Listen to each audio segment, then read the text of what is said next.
लिया चौपाल रे सब बड़ा बडेरा, सब बड़ा बडेरा वो जी सब लोग लगाया वो जी पादरिया ने समझा वो जी।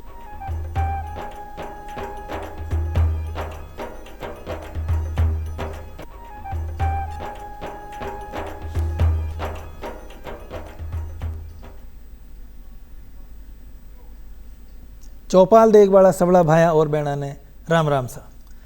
बाहर बहना, माननीय प्रधानमंत्री नरेंद्र मोदी जी का तीसरा कार्यकाल का 100 दिन पूरा हो चुका है और प्रधानमंत्री जी सबका साथ सबका विकास की नीति पर दृढ़ता से काम कर रहा है, आगे बढ़ रहा है।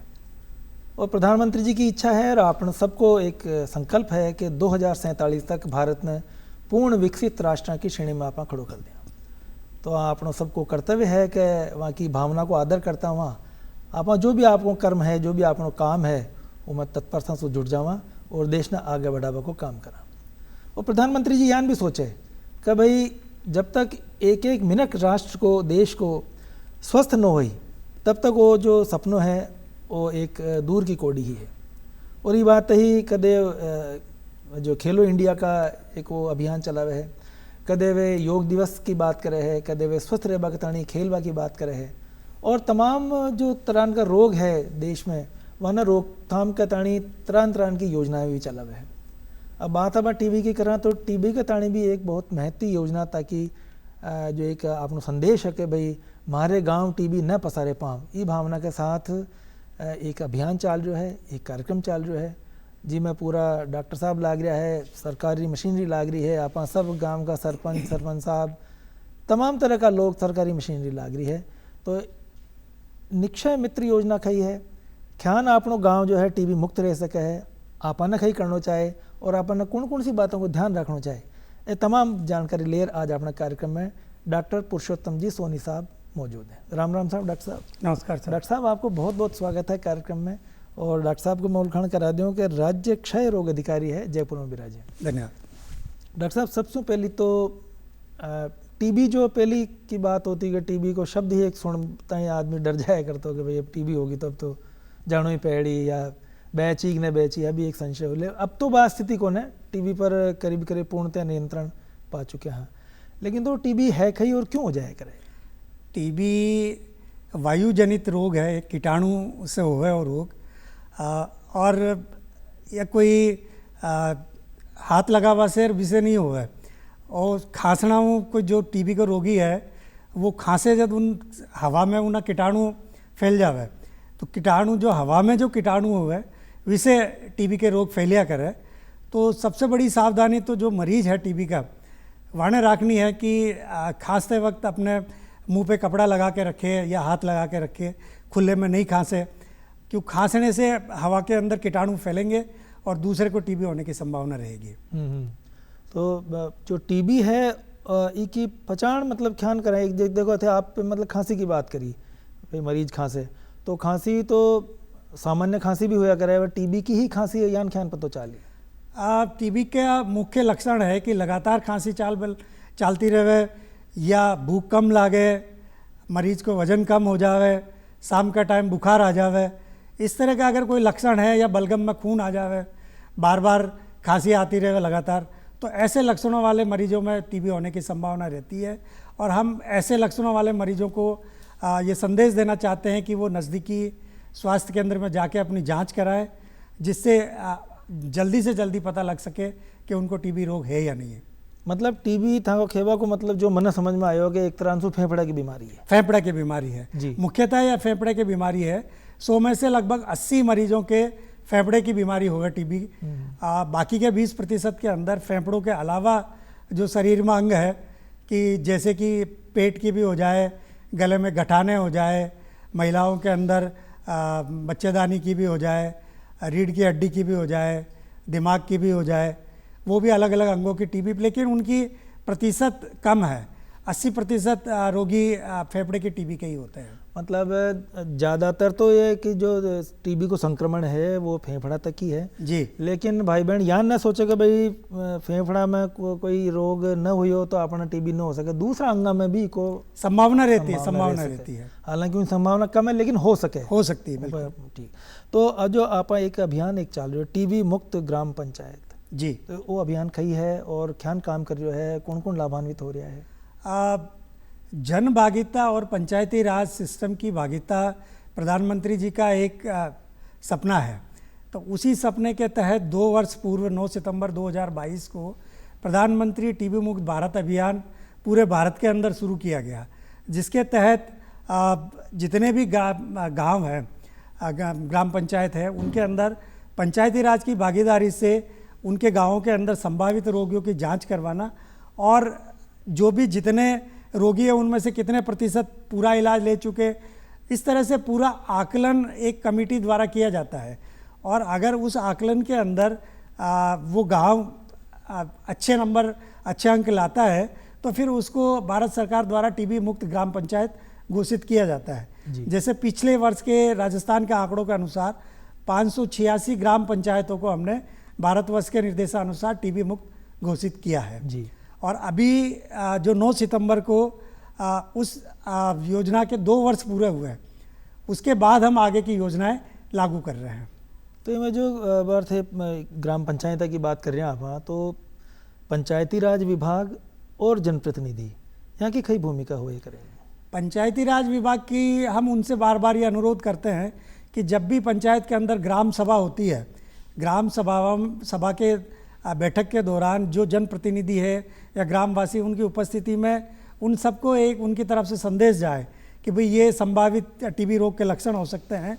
जो भी इन तरह के लक्षण वाले आपके आस पड़ोस में कोई भी जनमानस हो तो उनको तुरंत जांच हेतु नज़दीकी स्वास्थ्य केंद्र भिजवाएं, उनकी जांच करवाएं और जांच के अंदर अगर टीबी रोग का पता चलता है तो जो सरकारी स्वास्थ्य केंद्रों में निःशुल्क उनका इलाज पूरी अवधि तक लेके उनको क्षय रोग से मुक्ति दिलवाएं। जी।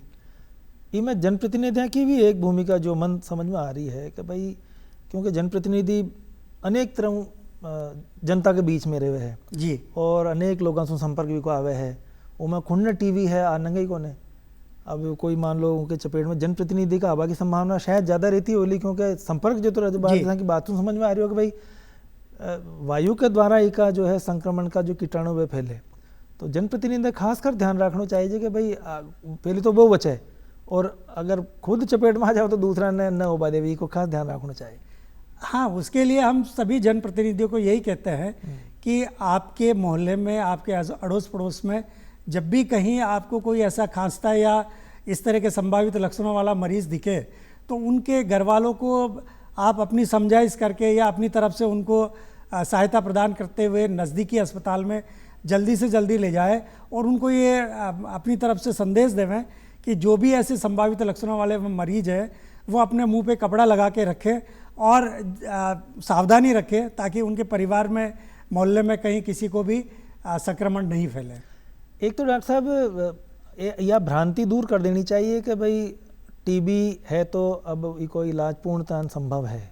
आपने ये है ना कि भाई लोग डर जाए करे कि भाई टीबी होगी, लोग आधा लोग तो हमारी जांच न करा के कोड़े डॉक्टर में तो टीबी घोषित न कर दे। नहीं, आप टीबी का इलाज पूर्णतः 100% संभव है और मैं आपके माध्यम से सभी लोगों से आग्रह करना चाहूँगा कि जो भी संभावित क्षय रोग के लक्षणों वाले मरीज हैं, जहाँ भी आपको दिखे उनको तुरंत नज़दीकी अस्पताल भिजवा के उनकी जांच कराएं। जांच में अगर टीबी रोग का पता चलता है तो उनका पूर्ण अवधि तक इलाज दिलवाएं।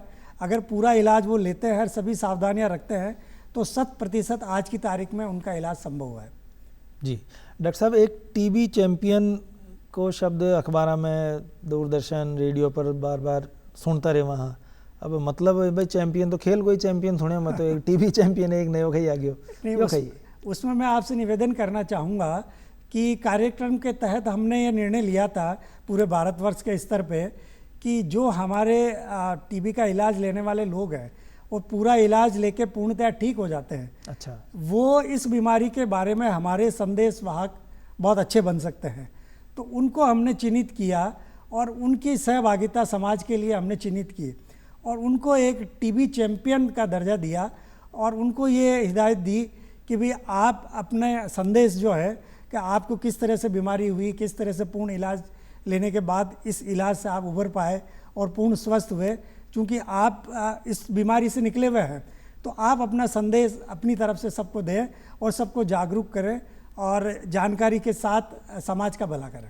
मतलब चैंपियन को मतलब यही होना कि जान एक खिलाड़ी खेल पर विजय प्राप्त कर ले वह उनको ही वही मतलब है कि भाई टीवी पर विजय प्राप्त कर ली। बिल्कुल उसका भी मतलब उसी तरह से है कि वो भी बीमारी से लड़के जीत हासिल किए हैं और चैंपियन बने हैं, और वही संदेश हम उनका पूरे समाज के अंदर उनके माध्यम से जो उनके अड़ोस पड़ोस में या उनके मोहल्ले में हम दिलवाना चाहते हैं। जी डॉक्टर साहब, अब आज तक की बातचीत में यह है कि भाई इनकी जांच बहुत जरूरी है जी, है ना, और समय पर बहुत जरूरी है जी, क्योंकि मैं यहाँ भी सुनी कि टीबी एक तरह से छद्म बीमारी है। मतलब टीबी को मरीज समाज में घूमते रहे, उन्हें खुद नहीं लगा कौन ना भाई मन टीबी होगी। बिल्कुल आप सही फरमा रहे हैं। कई बार ये होता है कि मरीज अपनी खांसी को या भूख कम लगना या जो भी लक्षण है टीबी के, उसको सामान्य लक्षण से भ्रमित हो जाता है। उसको लगता है ये ठीक है, अब वजन कम हो गया, कोई ऐसी दिक्कत नहीं, भूख कई बार काम के प्रेशर से भी कम लगने लग गई होगी। लेकिन हम यही सबसे निवेदन करना चाहेंगे, आग्रह करना चाहेंगे कि किसी भी तरह के जो संभावित क्षय रोग के लक्षण हैं उनको हल्के में ना लें। आप अपने तुरंत नज़दीकी स्वास्थ्य केंद्र में जाके अपनी जांच करवाएं और जांच में ये पता चल जाए कि भाई आपको टीबी रोग है या नहीं है। जितनी जल्दी जांच में पता चलेगा, आप अपने लक्षणों के प्रकट होते ही जितनी शीघ्र जांच कराएंगे, इलाज के अंदर उतनी ही जल्दी पूर्ण 100% सफलता प्राप्त होने की संभावना रहेगी। तो जांच केंद्र खटे खटे खुलेड़ा है। जांच केंद्र में आपसे निवेदन करूंगा कि राजस्थान के अंदर जितनी भी सरकारी स्वास्थ्य केंद्र हैं उन सब में जांच केंद्र हमारे चिन्हित किए गए हैं। अलग अलग तरह की क्षय रोग की जांच होती है। प्रारंभिक जांच एक जो माइक्रोस्कोप हमारा होता है उसके द्वारा होती है, तो वो हर पीएचसी पे उसकी जांच होती, बलगम की जांच की जाती है। जो हमारी इसकी थोड़ी एडवांस जांच है वो सामुदायिक स्वास्थ्य केंद्र या जिला स्तर के जितने भी स्वास्थ्य केंद्र हैं वहाँ पे CB0 या TrueNAT मशीन हमारी होती है, उस मशीन के द्वारा जांच होती है, वो उच्च स्तर की जांच है।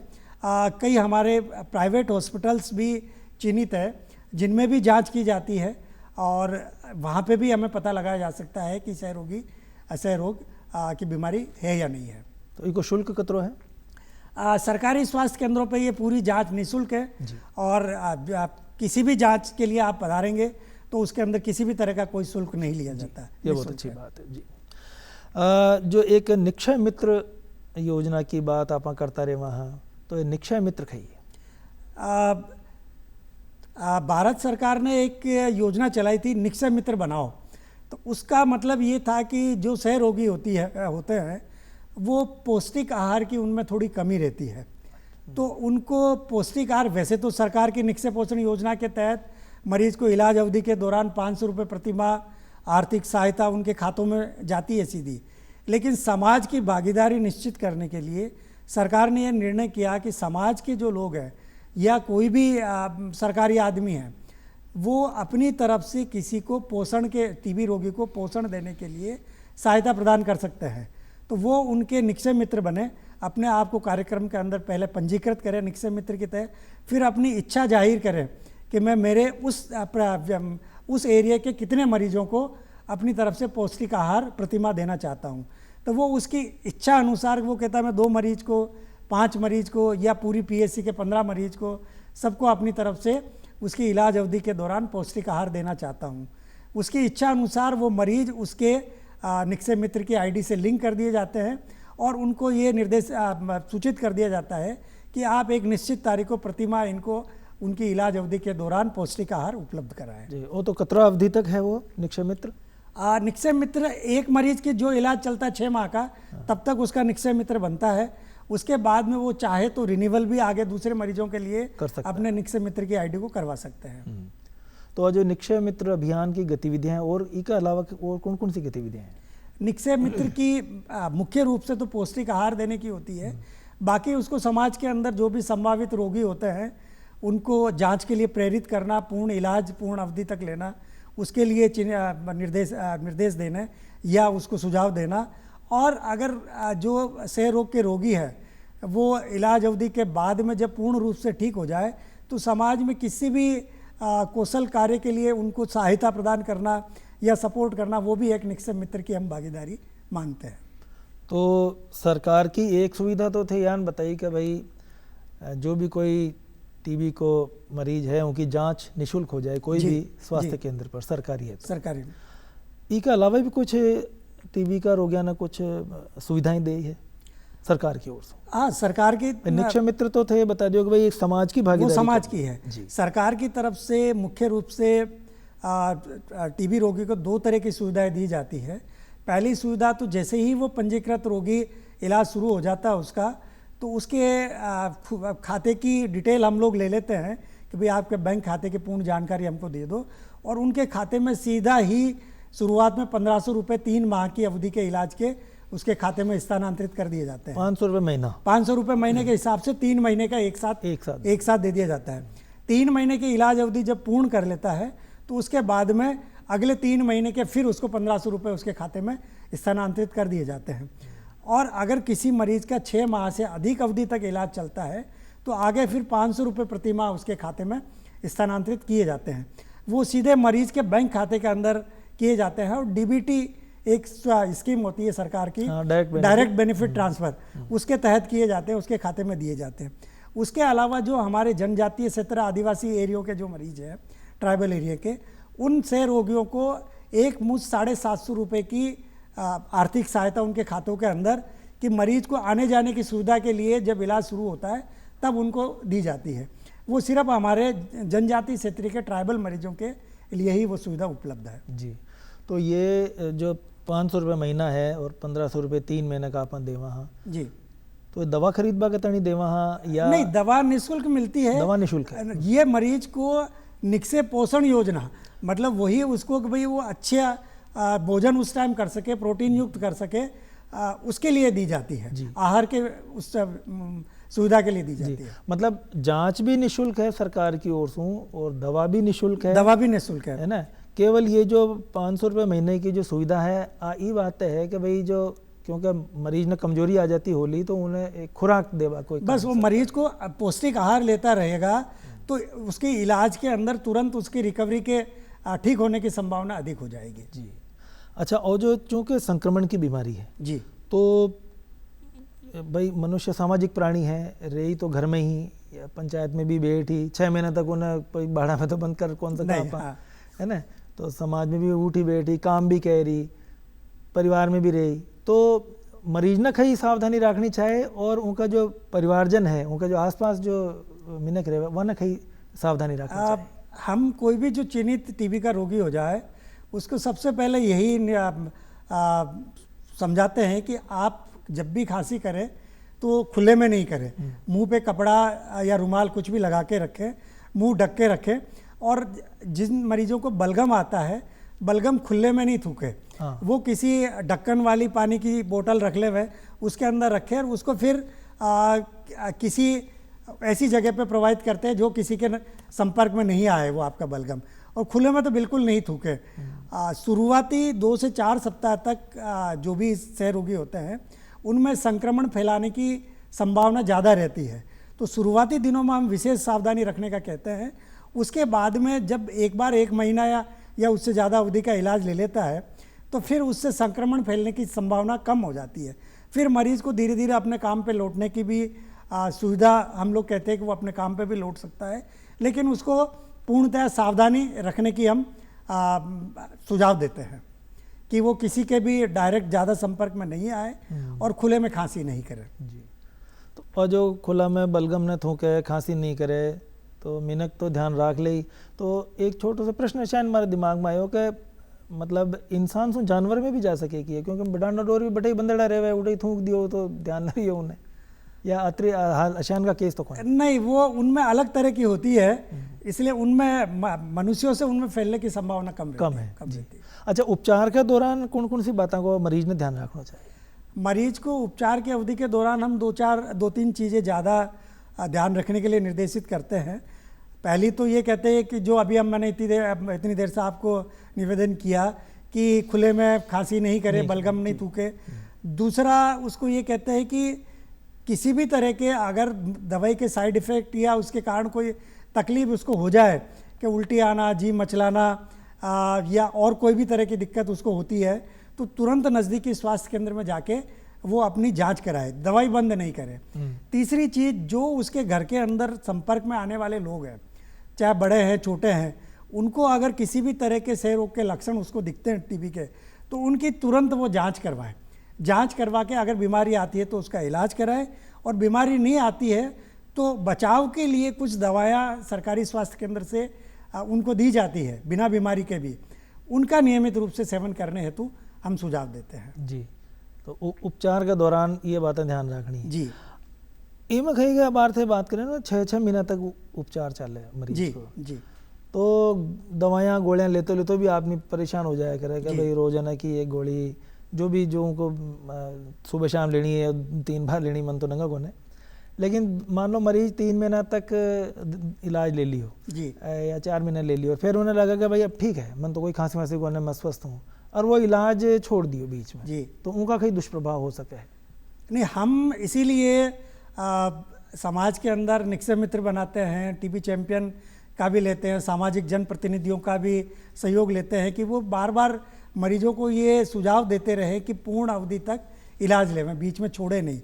अगर फिर भी किसी कारणवश, जैसे मरीज को कई बार एक इंग्लिश में बोलते हैं हम लोग फीलिंग ऑफ वेल बींग, कि स्वस्थ होने की उसको मतलब फीलिंग आने लग जाती है कि मैं तो अब ठीक हो गया, तैयार हो गया, वजन भी बढ़ गया, भूख भी लगने लग गई, अड़ोसी पड़ोसी भी बोलते थे कि आपके चेहरे पे तो थोड़ी सी रौनक आ गई है, तो वो मरीज इलाज छोड़ देता है।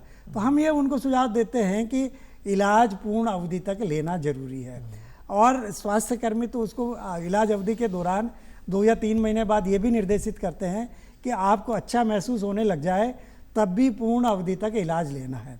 उसके अलावा अगर किसी कारणवश मरीज बीच में इलाज छोड़ देता है तो हमारे स्वास्थ्य कर्मी नियमित रूप से ध्यान रखते हुए उनसे संपर्क करके उनको सुझाव देते हैं, निर्देशित करते हैं कि भाई आप वापस आके इलाज शुरू करवाएं और इलाज लेवें।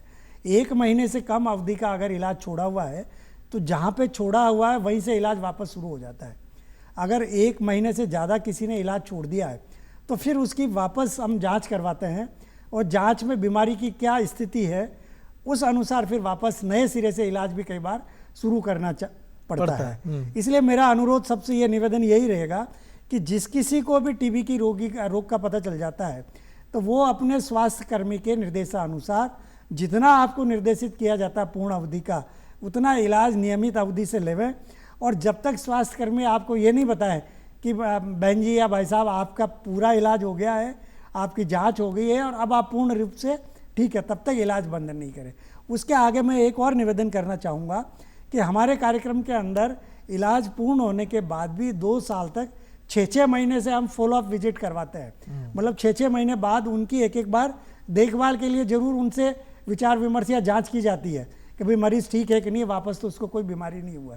तो 2 साल तक मरीज स्वास्थ्य कर्मी से संपर्क में रहें और बराबर जांच करवाते रहें। मैं डॉक्टर साहब कहिए कि चाहे टीबी हो चाहे दूसरा रोग हो, आम धारणा कहिए कि भाई डॉक्टर तो कदे ही मना न कह रही कि गोलियां बंद कर दियो, डॉक्टर तो हमेशा लिखा ही जाए, खड़ो तो खाँ ची हो, तो जो भाई बहन यहाँ सोचेगा भाई अब ठीक है आप ठीक है तो डॉक्टर साहब का अब न जानो आप। नहीं, इसके अंदर वही एक हम लोग इंग्लिश में वर्ड बोलते हैं कि अर्ली काउंसलिंग, कि सबसे पहले जब भी इलाज शुरू करते हैं तो 2 मिनट बिठा के मरीज को उसकी बीमारी के बारे में, इलाज की अवधि के दौरान कितनी रहेगी, घर में संपर्क वालों के लिए क्या करना है और क्या क्या संभावित दवाई से साइड इफ़ेक्ट हो सकते हैं, इसके बारे में शुरू में पूरी जानकारी देते हैं ताकि उसको किसी भी तरह की कोई शंका नहीं रहे कि साहब आपने मुझे पहले बताया नहीं और 2 महीने में मैं ठीक हो गया तो मैंने इलाज बंद कर दिया। हम पूरा उसको बताते हैं कि आपकी इलाज की अवधि इतने दिन की रहेगी और ये सावधानियाँ रखनी है। अरे डॉक्टर साहब चलते चलते यहाँ नहीं बताओ कि गाँव में जो है धूम्रपान, गाँव में कहीं सब जगह ही, मैं गाँव को न तो मतलब न भूलना चाहे, सब जगह धूम्रपान की जो बीमारी है, लोग धूम्रपान करे ही है, रोकता रोकता भी करे। तो धूम्रपान से टीबी को कोई संबंध है? धूम्रपान करवाने ने ज़्यादा इफेक्ट करी? धूम्रपान से सीधा संपर्क तो नहीं है क्योंकि ये तो कीटाणु जनित बीमारी है, लेकिन चूंकि धूम्रपान वाले मरीज भी बीड़ी सिगरेट पीते तो खांसी आती रहती है, तो अगर उनमें किसी एक में भी थोड़ी बहुत संभावित बीमारी है तो उनको फैलने के, एक दूसरे से फैलने की संभावना रहेगी, और फिर ठीक होने की संभावना या दर भी जो आदमी धूम्रपान करता है उनमें थोड़ी कम रहती है। इसलिए मेरा अनुरोध यही रहेगा कि सभी लोग धूम्रपान से बचें, और धूम्रपान से बचेंगे तो टीबी रोग से बचने की भी संभावना अधिक रहेगी। मतलब धूम्रपान से टीबी होवा की संभावना तो कम है, लेकिन धूम्रपान उत्प्रेरक को काम जरूर किया जरूर जरूर जरूर, बिल्कुल क्योंकि सही उनके फरमा जो शरीर में खांसी धांस आई उन्हें, हाँ। उनके माध्यम से उनका टीबी का जो संक्रमण का जो कीटाणु है वो फैलने की संभावना रहेगी। जी जी। तो ई को अपन ध्यान रखना चाहिए। जी। तो डॉक्टर साहब थे मगा कार्यक्रम पधारा, बहुत चौकी जानकारी दी, और कोई चलते चलते कोई खान पान की कोई बात जो ध्यान रखनी चाहिए भाई बता दो। खान पान में यही है कि पौष्टिक आहार लेते रहे, अच्छा भोजन करें, नियमित रूप से खाएं। टीबी रोगी दिन में बार बार खाना खाए, आप एक साथ ज़्यादा नहीं खाए कि एक साथ ज़्यादा खाएगा तो हो सकता है कि उसको उल्टी होने की संभावना रहेगी। तो थोड़े थोड़े अवधि से 2-2 घंटे 3-3 घंटे से थोड़ा थोड़ा पौष्टिक आहार लेते रहे, नियमित रूप से लेते रहे, जिससे उनके ठीक होने की दर अच्छी रहेगी और संभावना अच्छी रहेगी। तो डॉक्टर पुरुषोत्तम सोनी साहब, आप मगा कार्यक्रम पधारे, बहुत अच्छी जानकारी दी, बहुत अच्छा तरीका से, रोचक तरीका से उपयोगी जानकारी दी। आपका बहुत बहुत धन्यवाद। चौपाल रो बखत हो रो पेलो लेनी पड़ती इजाजत। राम राम साहब। राम राम साहब, राम राम।